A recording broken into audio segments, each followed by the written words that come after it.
آج صرف فوکس جو ہے وہ عید الفطر کے اوپر ہوگا یا عیدین کی نماز پہ، چونکہ دونوں عیدوں کی نماز کا طریقہ ایک ہی ہے، لہذا وہ کور ہو جائے گا انشاءاللہ۔ اس کانٹیکسٹ میں انشاءاللہ میں کل 17 صحیح الاسناد احادیث ڈسکس کروں گا۔ انس بن مالک کہتے ہیں کہ جب ہم لوگ ہجرت کر کے مدینہ آئے، نبی صلی اللہ علیہ وآلہ وسلم جب مدینہ شریف تشریف لائے ہمارے پاس، تو اہل مدینہ 2 دنوں کو جن میں وہ کھیل کود کیا کرتے تھے خوشی کے طور پر منایا کرتے تھے۔ آپ صلی اللہ علیہ وآلہ وسلم نے جب ان سے پوچھا کہ یہ 2 دن تم کیوں خوشی کرتے ہو، تو انہوں نے کہا کہ ہم زمانہ جاہلیت میں یعنی اسلام کے آنے سے پہلے بھی ان 2 دنوں میں خوشی منایا کرتے تھے۔ تو آپ صلی اللہ علیہ وآلہ وسلم نے فرمایا اللہ تعالیٰ نے تمہیں جاہلیت کے ان 2 ایام کے بدلے میں خوشی کے 2 دن عطا فرما دیے ہیں۔ نمبر 1 یوم الاضحیٰ یعنی 10 ذوالحجہ بڑی عید کا دن، اور نمبر 2 یوم الفطر یعنی 1 شوال چھوٹی عید کا دن۔ یہ 2 خوشی کے دن تمہیں ان جاہلیت کے 2 دنوں کے بدلے میں اللہ تعالیٰ نے عطا فرما دیے الحمدللہ۔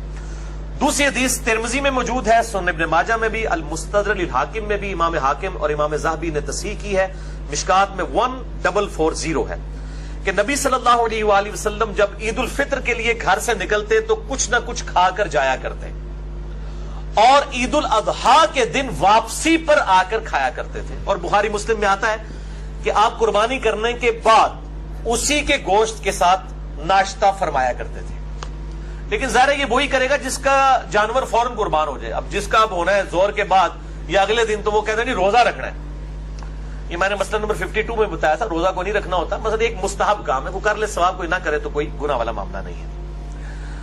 اسی کانٹیکسٹ میں صحیح بخاری میں ایک اور حدیث ہے، مشکات میں 1433 کہ نبی صلی اللہ علیہ وآلہ وسلم عید الفطر کے دن طاق عدد میں کھجوریں جو ہے وہ کھا کر جایا کرتے تھے، تناول فرما کر۔ یعنی چھوٹی عید کے لیے جانا ہے تو کچھ کھا کر، اور کھا کے کیا جانا ہے؟ طاق تعداد میں کھجوریں۔ اب طاق میں صرف 3 سے نہیں طاق شروع ہوتا، 1 بھی کھا سکتے ہیں، وہ طاق میں شمار ہوگا، 1 3 5 7 جتنے بھی ہو سکتے ہیں۔ باہر کھجوریں تھوڑی ہو گئے جی طاق ہے، طاق 3 تو نہیں شروع ہوتا، طاق 1 تو شروع ہوتا ہے۔ بخاری مسلم کی حدیث ہے اللہ وطر ہے اور وطر سے محبت فرماتا ہے، یعنی اللہ طاق ہے، وطر عربی میں کہتے ہیں طاق کو، آٹ انگلش میں ہم کہتے ہیں۔ اللہ خود بھی طاق ہے نا، 1 ہے، تو وطر سے محبت فرماتا ہے۔ تیسری حدیث بھی صحیح بخاری سے ہے، مشکات میں 1434 کہ نبی صلی اللہ علیہ وآلہ وسلم عید والے دن راستہ تبدیل فرما کر جایا کرتے تھے۔ اور میں الحمدللہ مجھے جب سے میں نے ہوش سنبھالی ہے، میں اس چیز کا پرٹیکولرلی اہتمام کرتا ہوں، عید والے دن راستہ بدلنے کا۔ اسی کانٹیکسٹ میں ایک اور حدیث ہے، ترمذی میں، سنن ابن ماجہ میں، المستدرک للحاکم میں، امام حاکم اور امام ذہبی دونوں نے تصحیح کی ہے اس کی، مشکات میں 1447 ہے کہ نبی صلی اللہ علیہ وآلہ وسلم جب نماز عید کے لیے تشریف لے جاتے عیدگاہ کی طرف، تو جس راستے سے جایا کرتے واپسی پر اس راستے سے واپس نہیں آتے تھے، کسی دوسرے راستے سے واپس آیا کرتے تھے۔ اچھا بعض لوگ کہتے ہیں نہیں ہمارے گھر سے راستہ ہی ایک جاتا ہے، بھائی چاہے ایک راستہ بھی جاتا ہو، آپ واپسی پہ جب نکلے تو کسی دوسری طرف سے ہو کر پھر اسی راستے سے واپس آ جائیں تو دوسرا راستہ شمار ہو جائے گا۔ آپ دیکھیں اگر کریٹیکلی تو ہر گھر کو 2 راستے ہی جا رہے ہوتے ہیں نا کسی فارم کے اندر۔ آگے جا کے ظاہر ہے کہ دروازے کا گیٹ تو ایک ہی ہوگا نا، لیکن باہر نکلنے کے بعد تو 2 راستے خود سے اپنی عقل سے بنائے جا سکتے ہیں، سنت پوری کی جا سکتی ہے۔ اسی کانٹیکسٹ میں عبداللہ بن عمر کے بارے میں آتا ہے رضی اللہ تعالیٰ عنہ، الموطا امام مالک میں گولڈن چین کے ساتھ امام نافع بیان کر رہے ہیں، اور امام نافع سے امام مالک بیان کر رہے ہیں کہ وہ عید کی نماز کے لیے گھر سے غسل کر کے جایا کرتے تھے۔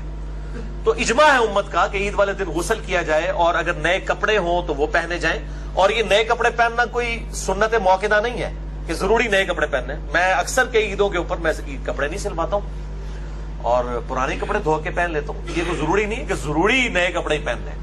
اور کئی لوگ تو ایسے ہیں جنہوں نے سال میں پڑھنی نماز عید کی ہوتی ہے، پورا کلف لا کے جناب مسیدی بڑے ہوتے ہیں، سب تو پہلے انہوں نے فجر اس دن کی نہیں پڑھی ہوئی ہوتی، لیکن نہا دھو کے خوشبو لگا کے ایک سنت نماز، واجب بھی نہیں سنت موقع ہے یہ عید کی نماز، وہ پڑھنے کے لیے بڑے بن ٹھن کے آئے ہوتے ہیں نئے کپڑے پہن کے۔ تو صرف سنتوں پہ عمل نہ کریں، فرائض کے اوپر بھی زور ہونا چاہیے۔ چوتھی حدیث بخاری اور مسلم دونوں میں ہے، مشکات میں 1426 کہ نبی صلی اللہ علیہ وآلہ وسلم عید الفطر اور عید الاضحیٰ کے لیے جب عیدگاہ تشریف لے جاتے تو پہلے نماز پڑھتے۔ یہ ذرا ترتیب اب یاد رکھنی ہے، پھر میں نے ذرا کڑوی باتیں بھی کرنی ہے پہلے ہنسنا شروع کر دیتا ہے. پہلے نماز پڑھتے, پھر لوگوں کو واعظ و نصیحت کرتے, پھر لوگ اپنی صفوں میں بیٹھے رہتے تو آپ صلی اللہ علیہ وسلم ان کے لیے احکامات جاری فرماتے, اور کوئی لشکر روانہ کرنا ہوتا تو اس لشکر کو روانہ کرتے, یا کسی کو کوئی حکم دینا ہوتا تو حکم ارشاد فرماتے, پھر آپ صلی اللہ علیہ وآلہ وسلم گھر تشریف لے آتے. یعنی پوری حدیث کا لب لباب یہ ہے کہ آپ صلی اللہ علیہ وآلہ وسلم جمعے کی روٹین سے ہٹ کے عید والے دن سب سے پہلا کام نماز پڑھانے کا کرتے. بخاری مسلم میں آتا ہے کہ اس دن ممبر بھی نہیں ہوتا تھا آپ صلی اللہ علیہ وسلم کا, سمپل جو ہے وہ عیدگاہ میں جا کے نماز پڑھاتے, سامنے نیزہ رکھ لیا جاتا, گاڑا جاتا سترے کے طور پر, نماز پڑھاتے, نماز پڑھانے کے بعد آپ وہیں پر کھڑے ہو کر بغیر ممبر کے اوپر چڑھے ہوئے وہیں پر کھڑے کھڑے خطبہ ارشاد فرماتے. یعنی خطبہ جو ہے یہ تقریر عید کے دن کی جو ہے یہ نماز کے بعد ہے, جمعے والے دن جو خطبہ ہے وہ نماز سے پہلے ہے. تو یہ جو بدعت ہے نا, عید کی نماز کے بعد جو خطبہ تھا اس کو پہلے شروع کرنا, یہ گل وچ کوئی اور ہے. اے انفیوں تے لوگ گرے تھے یار, انفیوں نے دیکھیں وہ پہلے ہی تقریر شروع کر دی ہے جی, وہ خطبہ تو عید کا بعد میں ہونا چاہیے. اور پائی انفیاں کا کوئی قصور نہیں ہے, یہ تو مامے اور قصور ہے جنہوں نے دین نو بدلیا ہے. وہ مامو جی کا تعارف میں انشاءاللہ بعد میں کرواتا ہوں. 5ویں حدیث صحیح مسلم سے ہے, مشکات میں اس کا نمبر ہے 1427. سیدنا جابر بن سمرہ کہتے ہیں کہ میں نے نبی صلی اللہ علیہ وآلہ وسلم کے ساتھ عیدین کی نمازیں کئی بار پڑھی ہیں, عید الفطر بھی اور عید الاضحیٰ بھی, اور ان نمازوں میں نہ اذان ہوتی تھی نہ اقامت ہوتی تھی. حالانکہ جماعت کے ساتھ نماز پڑھی جا رہی ہے لیکن اذان اور اقامت نہیں ہے. تو اذان کوئی گناہ کا کام تو نہیں. میں اپنے بریلویوں سے, دیوبندی بھائیوں سے جو کہتے ہیں جی وہ ہم کوئی اگر کام نیکی کا کرتے ہیں, اگر فرض نماز کے بعد اجتماعی دعا کرتے ہیں تو گناہ کا کام تو نہیں ہے, اگر ہم جنازے کے بعد دعا مانگ لیتے ہیں تو گناہ کا کام تو نہیں ہے. تو میں ان کو پھر یہ الزامی جواب کے طور پر کہتا ہوں کہ عید کی نماز سے پہلے اگر کوئی اذان دے لے تو گناہ کا کام تو نہیں ہے. تو کہتے ہیں نہیں ثابت نہیں ہے. ثابت نہ ہوا تو کیا ہوا, ہے تو ثواب ہی کا کام. تو یہ الزامی جواب ہے. ضروری نہیں کہ جو چیز ثابت نہیں ہے اور وہ ثواب کا کام ہے تو اس کو دین میں داخل کر دیا جائے, نہیں. یہ معاملات دنیاوی معاملات میں ہیں, وہاں دیکھا جائے گا کہ ممانعت نہیں ہے تو آپ کر لیں. دین کے اندر من احدث فی امرنا ھذا فہو رد, جس نے ہمارے دین کے اندر کوئی چیز داخل کر دی. یہ قالین دین میں داخل نہیں ہے, ہوائی جہاز میں سفر دین میں داخل نہیں ہے. اور قاضی صاحب دھوکے دے دینے. مسئلہ نمبر 75B میرا ریکارڈڈ موجود ہے, بدعت سے متعلق 5 شبہات کا ازالہ, جسے شوق ہو تو وہ دیکھ سکتا ہے. 6ٹھی حدیث بھی بخاری اور مسلم دونوں میں ہے, مشکات میں 1429. ابن عباس کہتے ہیں جب ان سے پوچھا گیا کہ آپ صلی اللہ علیہ وآلہ وسلم کے ساتھ آپ نے عید پڑھی ہے, تو انہوں نے کہا ہاں بالکل پڑھی ہے. آپ صلی اللہ علیہ وآلہ وسلم عید کی نماز پڑھانے کے لیے تشریف لاتے ہیں تو سب سے پہلے نماز پڑھاتے ہیں. یہ سارے پوچھتے پہ نا بزرگوں کو لوگ کہ جی یہ دسو نماز پڑھی تھے کنج پڑھ دے, ایک گل وچ کوئی اور ہے بھائی. وہ تو انہوں پتہ لگے گا کہ کیوں پوچھ رہے ہیں بار بار کہ جی آپ نے نماز پڑھی تو بتائیں کس ترتیب سے پڑھتے. وہ ترتیب بدل دی تھی بنو امیہ نے, اس لیے صحابہ کرام جو ہے تابعین جو ہے وہ صحابہ سے پوچھتے تھے. ان کا ہاں جی ہم نے پڑھی ہے, آپ صلی اللہ علیہ وسلم تشریف لائے, آپ نے پہلے نماز پڑھائی نمبر 1, پھر خطبہ دیا, اور کوئی اذان اور اقامت نہیں ہوئی تھی. اس کے بعد آپ صلی اللہ علیہ وسلم خواتین کے پاس گئے, انہیں واعظ و نصیحت کی اور صدقے کے متعلق حکم فرمایا. اور میں نے دیکھا کہ عورتوں نے اپنے کانوں سے اور گردن سے زیورات اتار کر حضرت بلال کو دیے صدقہ کے لیے. اس سے یہ پتا چلا کہ عورتیں, وہ کہتے ہیں حدیث سے بتائیں کہ عورتیں کان میں کوئی چیز پہن سکتی ہیں. اہل حدیث دس دیجیے, بخاری مسلم دونوں میں.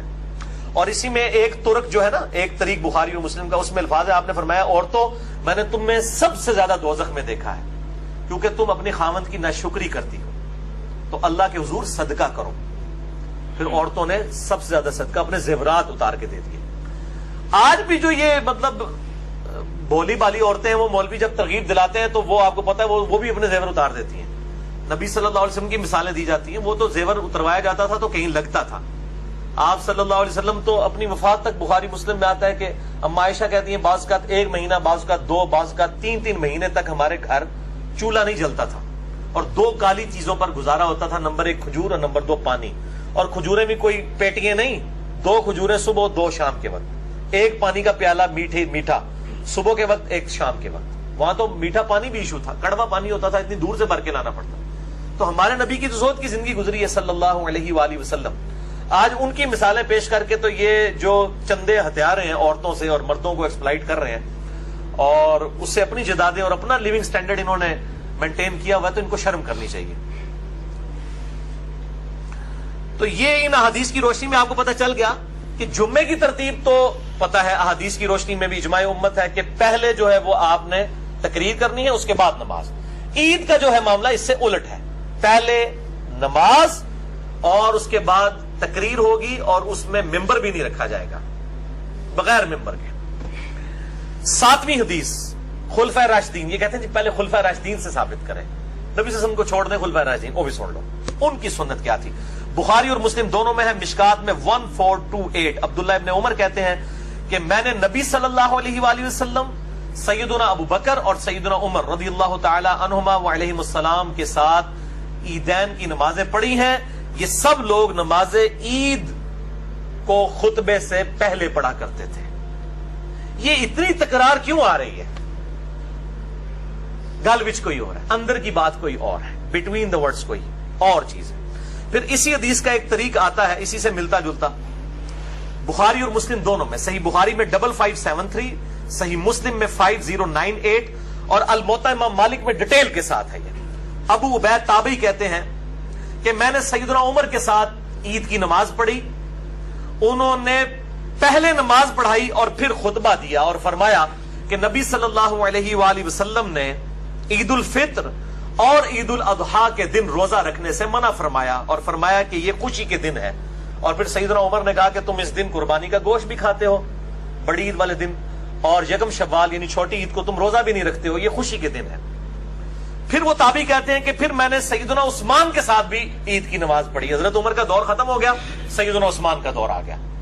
تو کہتے ہیں کہ انہوں نے بھی عید کی جو نماز ہے وہ خطبے سے پہلے پڑھائی، اور بائی چانس اس دن جمعے والے دن عید آئی تو سیدنا عثمان نے اپنی تقریر میں کہا کہ جس نے جمعہ پڑھنا ہے اس کی مرضی وہ رک جائے، ادروائز اب جمعہ پڑھنے کی ضرورت نہیں، یعنی اس کی جگہ ظہر پڑھی جائے گی.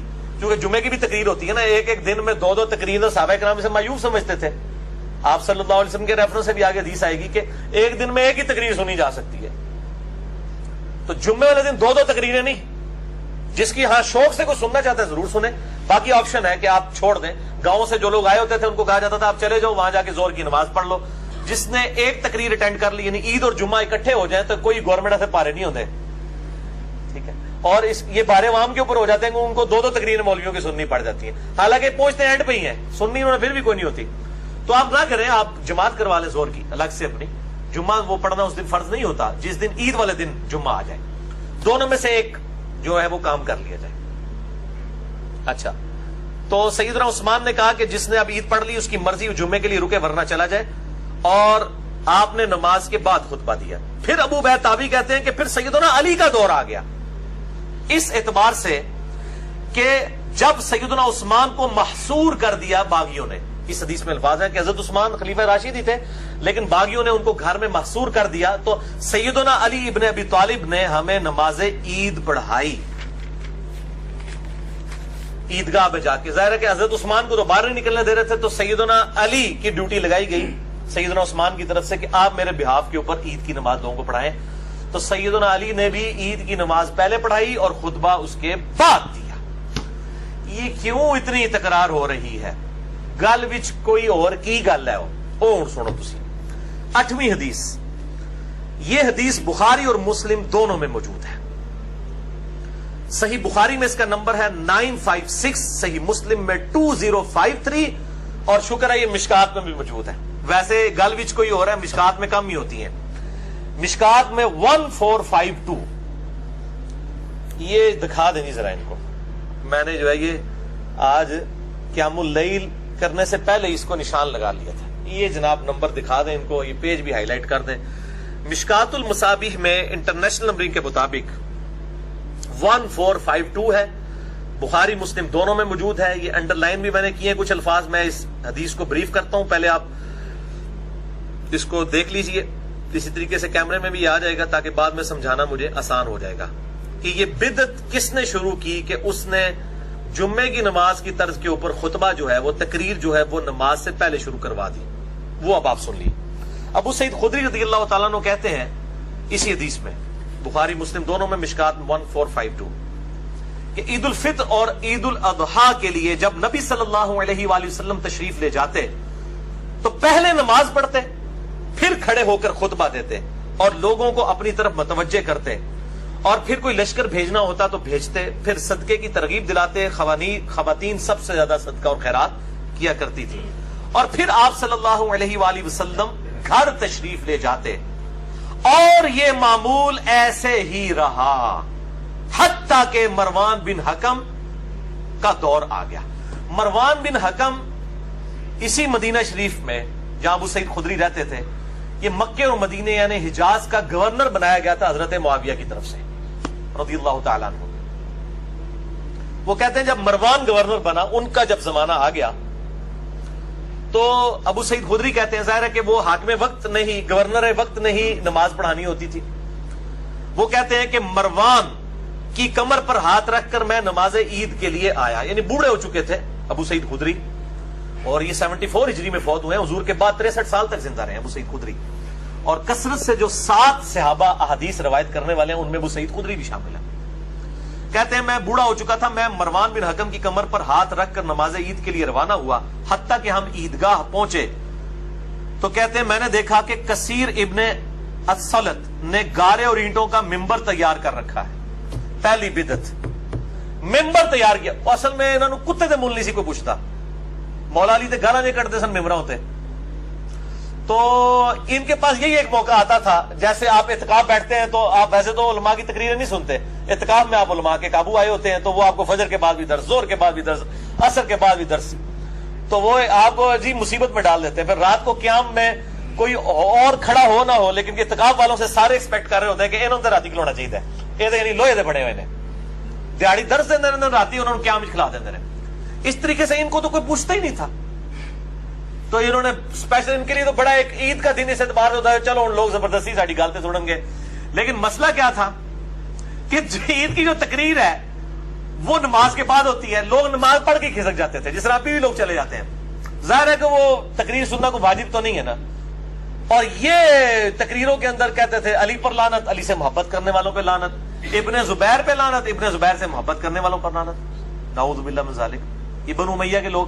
ان کی تقریر کسی موئے سننی سی کسی نے، تو انہوں نے کیا پائی یہ کام کر رہے ہیں کہ تقریر انہیں بعد ہی نہیں سننی، اسی پہلے ہی کر لینا ہے تقریر، تو انہوں نے یہ سنت ہی بدل دی کہ عید کی نماز کے بعد والی تقریر کو پہلے لے آئی۔ جو میں اتنی حدیثیں بخاری مسلم سے پہلے بتا رہا ہوں کہ صحابہ ترتیب بتا رہے ہیں، پہلے تقریر ہوتی تھی اور جو ہے وہ بعد میں نماز ہوتی تھی، اور پہلے نماز ہوتی تھی اور بعد میں تقریر کیوں یہ شروع ہو گئی، وہ کیا یہ اصل مسئلہ ہے۔ یہ حدیث بخاری مسلم کی آگے چلتی ہے، مروان کی کمر پر ہاتھ رکھ کر میں عیدگاہ پہنچا تو میرے سے پہلے ہی کثیر ابن سلط نے گارے اور اینٹوں کا ممبر تیار کر رکھا تھا، مروان مجھے اپنا ہاتھ کھینچ کھینچ کر ممبر کی طرف لے کے جا رہا تھا۔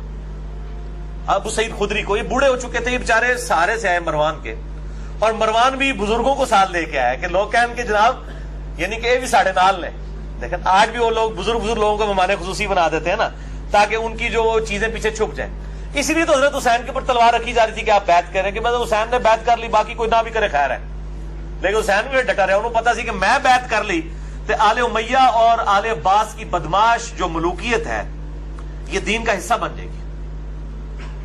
سیدنا حسین کا سٹیٹس باقی صحابہ والا ہے ہی نہیں تھا، وہ کمپرومائز کر لیتے بیڑا غرق ہو جاتا، باقی سارے صحابہ کا بیعت کرنا کوئی معنی نہیں رکھتا تھا جب تک سیدنا حسین بیعت نہ کرے آن دا بہاف آف پروفٹ، وہ نبی صلی اللہ علیہ وسلم کی اولاد میں سے تھے، اہل بیت میں سے تھے۔ تو یہاں پہ بھی ابو سعید خدری کہتے ہیں وہ مجھے کھینچ رہا تھا ممبر کی طرف، اب وہ بیچارے بوڑھے ہو چکے ہوئے تھے، وہ بیچارے پہلے ہی سارے کے ساتھ آئے ہیں اور وہ اب ان کو پکڑ پکڑ کے گھسیٹ رہے ہیں، اور کہتے ہیں کہ میں مروان کو جو ہے مسلح کی طرف کھینچ رہا تھا۔ اندازہ کریں، یعنی یہ آل امیہ ورسز صحابہ کرام، ایک کہتے ہیں نہیں یہ صحابہ دے گستاخ نے، وہ صحابہ دے گستاخ ہے ہی آل امیہ۔ ابو سعید خدری اس کو گھسیٹنے لگے کہ تو پہلے نماز پڑھا، تو وہ پھر آگے سے کہنے لگا ابو سعید، اللہ اکبر، یہ ہے جرت، وہ کہتا ہے قد تورک ما تعلم، ابو سعید تجھے پتا ہے کہ وہ اگلی سنتیں جو ہیں یہ ختم ہو چکی ہیں، استغفر اللہ لعنت اللہ علی الکاذبین، جو نبی صلی اللہ علیہ وسلم کے طریقے کو کہ یہ ختم ہو چکا ہے اور وہ اپنی بدعت جاری کرتے ہیں۔ یہ نواقض اسلام نہیں ہے، یہ کتابیں جناب لکھ لکھ کے محمد عبد الوہاب صاحب کی بانٹتے ہیں. نواقض اسلام جی کن چیزوں سے انسان اسلام سے باہر ہو جاتا ہے؟ 10 نواقض اسلام. بھائی جی نواقض اسلام کا پہلوا فتوا جو ہے نا وہ مروان بن حکم کے اوپر لگتا ہے، جس نے نبی صلی اللہ علیہ وآلہ وسلم کی سنت کے بارے میں ابو سعید خدری صحابی کو کہا کہ تجھے نہیں پتا یہ طریقے ختم ہو چکے ہیں. اچھا اب وہ صحابی خاموش نہیں ہوئے ہیں ابو سعید خدری، انہوں نے کہا ہرگز نہیں، اس ذات کی قسم جس کے قبضہ قدرت میں میری جان ہے، یعنی میں بوڑھا ہو چکا ہوں، مجھے پتا تھی مروا چڑھ دو بندے نو، میری جان اس کے اللہ کے قبضے میں ہے، مجھے اس اللہ کی قسم کہ اے مروان تو خیر و بھلائی پر نہیں ہے. یہ بات آپ رضی اللہ تعالیٰ عنہ 3 بار آپ نے ریپیٹ کی اور غصے سے ممبر سے دور چلے گئے، یعنی ممبر تک پھر اس کے ساتھ نہیں گئے کہ تو نے جو بدعت کرنی ہے اکیلے کر، منو میں مانے خصوصی بنا کے نہ کر. اور وہ اتنے بوڑھے ہو کر بھی وہ سہارا سے لے کے آئے ہوئے تھے، لیکن انہوں نے پھر وہ سہارا بھی نہیں لیا کہ میری وجہ سے کہیں انڈورس نہ ہو جائے آل امیہ کہ جی ابو سعید خدری بھی تو ساتھ کھڑے ہیں تو وہ بھی تو صحابی ہے نا. تو انہوں نے انڈورس کر دیا کہ مروان کا عمل یہ صحیح ہے، اور یہ مروان بھی خود نہیں ہے، یہ حضرت معاویہ کا گورنر ہے حجاز کا. آپ اندازہ کریں، بولے اعوذ باللہ تعالی. تو یہ آج کل مطلب فتاوا کمیٹی علماء عرب کی اور نواقض اسلام اور یہ سب کچھ سعودی عرب والے نکال رہے ہیں، یہ نواقض اسلام میں مروان بن حکم کو بھی ڈالے نا، پھر پتہ چلے گا. یہ میرے بھائیو حدیث جو میں نے بیان کی بخاری مسلم دونوں سے، بخاری میں 956، مسلم 2053، مشکات میں 1452. ہمارے ریسرچ پیپر جو میرا علمی ایٹم بم ہے اس پہ یہ 52 نمبر پہ ہے، اور میں نے الحمدللہ ناسبیوں اور رافضیوں کی موت تیار کی ہے علمی طور پہ. دکھاؤ جی فرحان صاحب انہوں نے مڑ مڑ کے دکھاؤ، انہوں نے راتی خواب بھی نظر آئے اے پمفلٹ. واقعہ کربلا کا حقیقی پس منظر، یہ خیالی پس منظر نہیں صلاح الدین یوسف یہ کفایت اللہ سنابلی کا جعلی پس منظر، یہ خیالی پلاؤ نہیں، یہ حقیقی پس منظر. 72 صحیح الاسناد حدیث کی روشنی میں اہل سنت کی مین سٹریم کی کتابوں سے اکثر حدیث بخاری اور مسلم سے ہے. کل 200 روایتیں میں نے اس کے اندر جمع کی ہیں، اور الحمدللہ یہ انٹرنیشنل پمفلٹ ہے. سب سے پہلے عربی میں لکھا، یہ مولویوں کا عربی والا اعزا بھی میں نے نکالا ہے. اس کے بعد اس کا اردو ترجمہ ہوا، اور یہ ہزاروں کی تعداد میں ہم فری بانٹتے ہیں، اور واٹس ایپ کے ذریعے تو لاکھوں لوگوں تک یہ الحمدللہ پہنچ چکا ہے. انٹرنیشنل ہے، عربی میں بھی ہے، اردو میں بھی ہے، ہندی میں بھی ہے اور انگلش میں بھی. 4 زبانوں کے اندر یہ ریسرچ پیپر ہے، اور اس میں میں نے بنو امیہ کے پورے کرتوت کھولے ہیں کہ کس طریقے سے ان لوگوں نے دین کو بدلا. اور میرے کئی لیکچرز بھی ہیں، اور ایک پرٹیکولر اسی کے اوپر سورہ مریم میں ایک آیت آتی ہے کہ انبیاء کے جانے کے بعد ناخلف لوگ ان کے جانشین ہوئے، انہوں نے دین کو بدلا. وہ ساری حدیث میں نے مسئلہ نمبر 116D 116-D مسئلہ میں نے ایک لیکچر ریکارڈ کرایا، اس کا نام ہی ہے بنو امیہ نبی صلی اللہ علیہ وسلم کے ناخلف جانشین ثابت ہوئے. اس میں بھی میں نے یہ حدیث بیان کی ہے. باقی اس ریسرچ پیپر میں تو بہت کچھ ہے. باقی مسئلہ نمبر 101 بھی دیکھ سکتے ہیں، 102 بھی دیکھ سکتے ہیں، اور میرا ایکسکلوسیو کوسچن آنسر سیشن 5 گھنٹے کا وہ کل ہی سارا دے پاری ہے. مسئلہ نمبر 157A اور 157B، اور اب ماشاءاللہ 175A 175B وہ 6.5 گھنٹے کا آ چکا ہے الحمدللہ. جو پچھلے پوری رمضان کی رات ہم نے جاگ کے اور ساری کے بعد بھی 2.5 گھنٹے تک جاگ کے وہ ریکارڈ کروایا الحمدللہ. نویں حدیث بھی صحیح بخاری سے ہے، مشکات میں 772. سیدنا ابن عمر کا بیان ہے کہ نبی صلی اللہ علیہ وآلہ وسلم جب عیدگاہ کی طرف تشریف لے جاتے تو ایک صحابی چھوٹا سا نیزہ آگے اٹھا کر چلتے، اور عیدگاہ میں وہ گاڑا جاتا، اس کو سترا بنا کر آپ صلی اللہ علیہ وآلہ وسلم ہمیں نماز پڑھایا کرتے. تو عیدگاہ میں سترا آگے گاڑا جائے گا. سترے کے اوپر میں نے مسئلہ نمبر 110A-B-C-D کے اندر علیحدہ سے میرا کلپ چڑھا ہوا ہے. یہ سترا واجب نہیں ہوتا، لیکن افضل ہے کہ سترا سامنے ہونا چاہیے. اچھا، بعض اب جو لوگ ہیں عیدگاہ کے حوالے سے بڑی سختی کرتے ہیں، خصوصاً اہل حدیث میں بھی، سارے نہیں ہیں کچھ، وہ کہتے ہیں جی عید کی نماز جو ہے نا یہ صرف عیدگاہ میں پڑھ سکتے ہیں، مسجد میں عید کی نماز نہیں ہو سکتی. یہ بات پارشلی تو درست ہے کہ عیدگاہ میں ہی نماز ہونی چاہیے، یہی افضل ہے، لیکن یہ کہنا کہ صرف عیدگاہ میں نماز ہوگی ایسا نہیں ہے. نماز مسجد میں بھی ہو جائے گی. افضلیت اور غیر افضلیت کا چکر ہے، اور اس کے اوپر ایمفسائز کرنا اور جان بوجھ کے لوگوں کو ٹانٹ کرنا. خصوصاً ہمارے پاکستان کے اندر بھی ایک خاص اسکول آف تھاٹ ہے اہل حدیث کا بھی، ایک سمجھ لیں اسی میں، کہ جو اس حوالے سے سختی کرتا ہے. باقی جو عام اہل حدیث ہیں وہ الحمدللہ مسجدوں میں ہی نماز پڑھاتے ہیں، اور باقی دیوبند بریلوی بھی شیعہ بھی کوئی ایسا جھگڑا نہیں کرتے. تو میں ان کے لیے ایک حدیث یہاں پہ ضمناً بیان کر دوں. السنن الکبری امام بیہقی کی کتاب میں جلد 3 صفحہ 310 پہ انٹرنیشنل نمبر کے مطابق 6052 مکتبۃ الشاملہ کے مطابق سیدنا عمر نے خطبہ دیا لوگوں کو.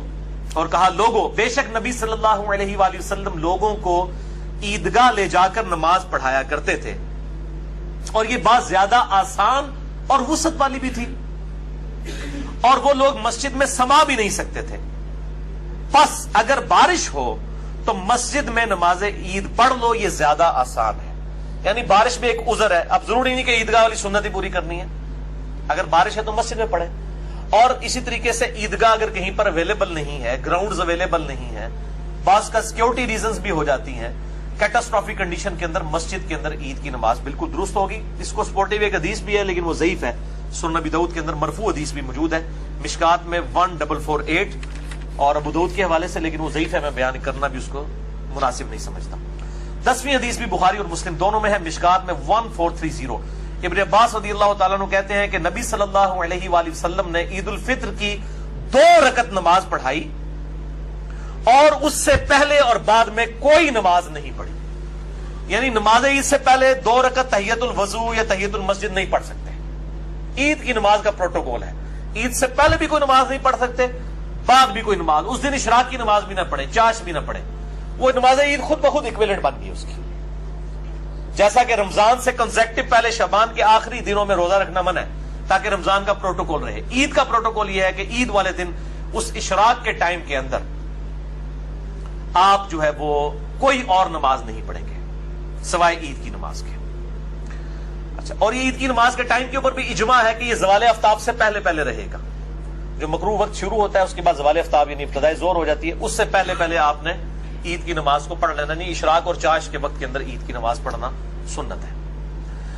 11ویں حدیث جامع ترمذی سنن ابن ماجہ میں ہے، صحیح سند کے ساتھ سنن ابی داؤد کے اندر ہے 1151، مشکات میں 1441 ہے، مشکات والی سند ضعیف ہے لیکن اس کے فٹ پہ شیخ زبیر صاحب نے ابو داؤد 1151 کا حوالہ دیا ہے کہ نبی صلی اللہ علیہ وسلم نے نماز عیدین میں پہلی رکعت میں قرات کرنے سے پہلے 7 تکبیرات اور دوسری میں قرات سے پہلے 5 تکبیرات کہیں۔ یہ 6 تکبیرات کوئی ثابت نہیں، یہ 12 تکبیرات ہیں۔ 12 ہم تو 6 کے اوپر بھی خوش ہیں، چلو کسی بہانے رفع الیدین کرتے تو ہر سال بعد نہ، انہیں پیچھے پڑھ بھی لیا کرو۔ بعض لوگ پوچھتے ہیں انفیوں کے پیچھے پڑھ لیں اور کوئی آپشن نہیں، پڑھ لیا کرو جناب۔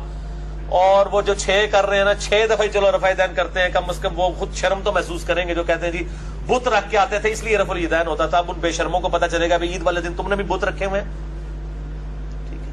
اور دوسری طرف سلفی ضد میں آئے ہوئے ہیں، وہ کہتے ہیں جی عید کا جو رفع الیدین ہے یہ نہ بھی کرو خیر ہے، انہوں نے کہا تسی کرتے ہو تو پوچھ لیتے ہیں۔ ہاں شیخ البانی کا فتویٰ ہے، وہ کہتے ہیں جی عید اور جنازے کی تکبیرات کے ساتھ رفع الیدین کوئی نہیں۔ اور یہاں بھی ایک مولانا صاحب عید سے پہلے کہہ رہے تھے آج کوئی نہ بھی کرے خیر ہے، کیوں بلکہ ان کا بس چلے نا یہ عید والا رفع الیدین ختم کرا دیں، کہ چونکہ انفی کر رہے ہیں اس لیے ختم کرو۔ انہوں نے کیوں کیتا ہے، ٹھیک ہے نا۔ تو بھائی عید کا رفع الیدین ہو، نماز وطر کا رفع الیدین ہو، ہم تو سجدہ تلاوت سے پہلے بھی رفع الیدین کے قائل ہیں۔ میں وہ حدیث بھی بتا دیتا ہوں، سنن ابی داؤد کے اندر موجود ہے، مسند احمد میں بھی موجود ہے، سنن ابی داؤد میں 722۔ ابن عمر کہتے ہیں کہ نبی صلی اللہ علیہ وآلہ وسلم ہر اس تکبیر کے ساتھ رفع الیدین کرتے تھے جو وہ رکوع سے پہلے کیا کرتے تھے۔ اور امام بیہقی نے اس سے رزلٹ نکالا ہے اہل سنت کے ائمہ میں سے کہ رکوع سے پہلے جتنی بھی تکبیرات آئیں گی ان میں رفع الیدین ہوگا، کیونکہ ابن عمر کہہ رہے ہیں رکوع سے پہلے جتنی تکبیرات ہوتی تھی، چاہے نماز شروع کرتے وقت تکبیر ہے وہ بھی رکوع سے پہلے ہے، اسی طریقے سے جنازے میں تو رکوع ہوتا ہی نہیں ہے، وہ خود بخود قیام کی حالت میں تکبیرات ہیں، اسی طریقے سے نماز وطر وہ رکوع سے پہلے ہی آپ نے کرنا ہوتا ہے، مسئلہ نمبر 130 میرا دیکھ لیں۔ رکوع کے بعد تو بدعت ہے اگر کوئی دعائے قنوت پڑھتا ہے رکوع کے بعد، قنوت وطر والی جو قنوت نازلہ ہے وہ سنت ہے، مسئلہ نمبر 130 میں نے بتایا، اس میں بھی آپ رفع الیدین اللہ اکبر کہہ کے دوبارہ ہاتھ باندھ کے دعائے قنوت پڑھیں۔ اسی طریقے سے سجدہ تلاوت کے بارے میں میرا مسئلہ نمبر 119 میں نے یہ بات بتائی تھی، اور مسئلہ 70B تو رفع الیدین پہ ایکسکلوسیو ہے میرا 2.5 گھنٹے کا، اس میں نے یہ بات بتائی تھی کہ سجدہ تلاوت سے پہلے بھی آپ اللہ اکبر کہہ کے رفع الیدین کریں گے اور پھر آپ ڈائریکٹ سجدے میں جائیں گے تراویح کی نماز میں۔ تو ہر وہ تکبیر جو رکوع سے پہلے ہوگی وہ رفع الیدین کے ساتھ ہوگی، یہ ابن عمر کا قول ہے، سنن ابی داؤد 722، مسند احمد کے اندر بھی موجود ہے۔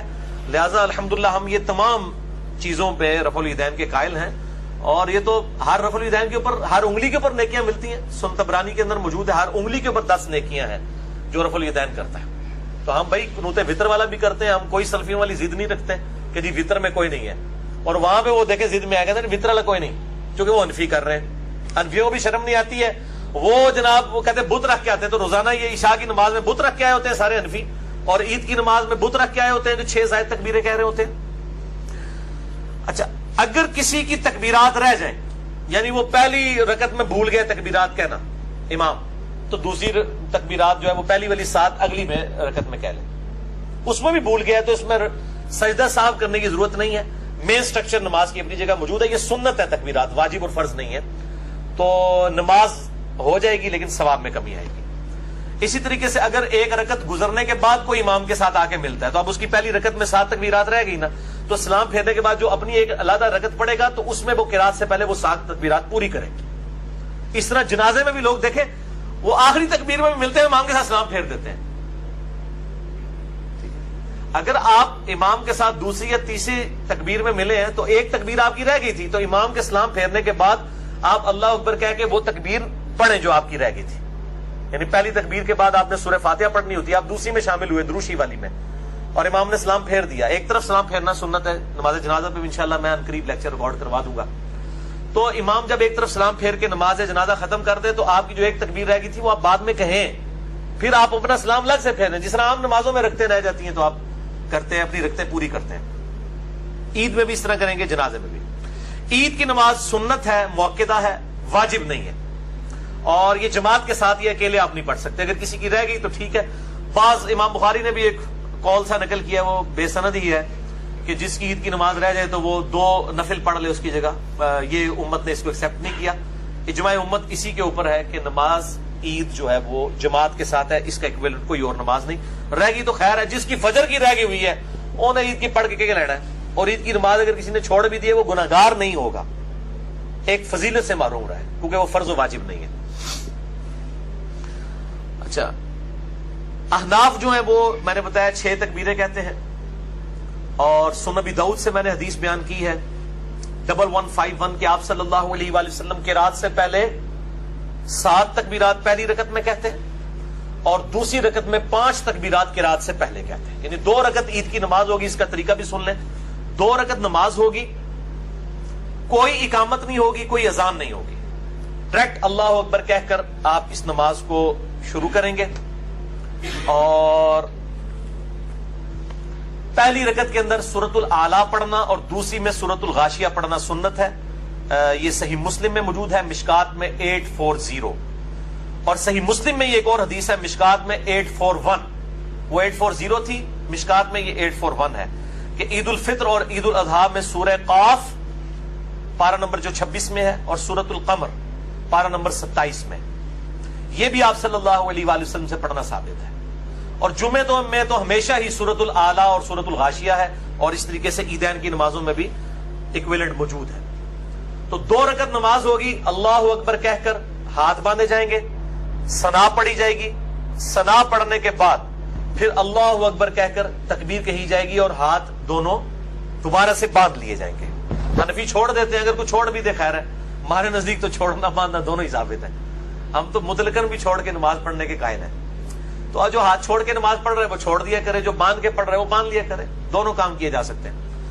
پھر دوسری تکبیر کے بعد بھی اللہ اکبر, اور اس میں امام کو چاہیے اتنا لمبا اللہ اکبر نہ کہ وہ اتنا لمبا اللہ اکبر کہتے ہیں کہ مقتدی پہلے ہی اللہ اکبر کہہ دیتے ہیں. ان کی نماز اگر پہلی والی تکبیر تھی نا نماز شروع, وہ تو نماز شروع ہی نہیں ہوئی. تو مختصر اللہ اکبر پہلے والا ہونا چاہیے, اللہ اکبر, اللہ اتنا لمبا کہتے ہو پہلے ہی اللہ اکبر کہہ کے ہاتھ مان لیتے. تو پہلا اللہ اکبر تو ضرور چھوٹا کہا کریں تاکہ نماز شروع ہو جائے. بیچ والے آگے پیچھے بھی ہو جائے نماز ہو جائے گی, لیکن پہلے والا اگر امام سے پہلے ہو گیا نماز شروع ہی نہیں ہوگی. تو اللہ اکبر کہہ کے دوسری دفعہ اللہ اکبر کہہ کے ہاتھ باندھے, اس طرح 7 تکبیریں. اس کے بعد امام اعوذ باللہ من الشیطان الرجیم, بسم اللہ الرحمن الرحیم, سورۃ الفاتحہ, اس کے بعد سورہ الاعلی پڑھے گا, اس کے بعد رکوع میں چلا جائے گا, اور پھر اسی طریقے سے نارمل نماز. پھر دوسری رکعت میں جب وہ کھڑا ہوگا تو کھڑا ہو کے سورہ فاتحہ کی قرات نہیں شروع کرے گا, بلکہ پہلے 5 تکبیرات وہ کہے گا, اللہ اکبر کہہ کے ہاتھ باندھے گا, پھر دوسری دفعہ, پھر تیسری دفعہ, چوتھی دفعہ, 5ویں دفعہ, اور پھر بسم اللہ کہہ کے سورۃ الفاتحہ, اور پھر 7 سورۃ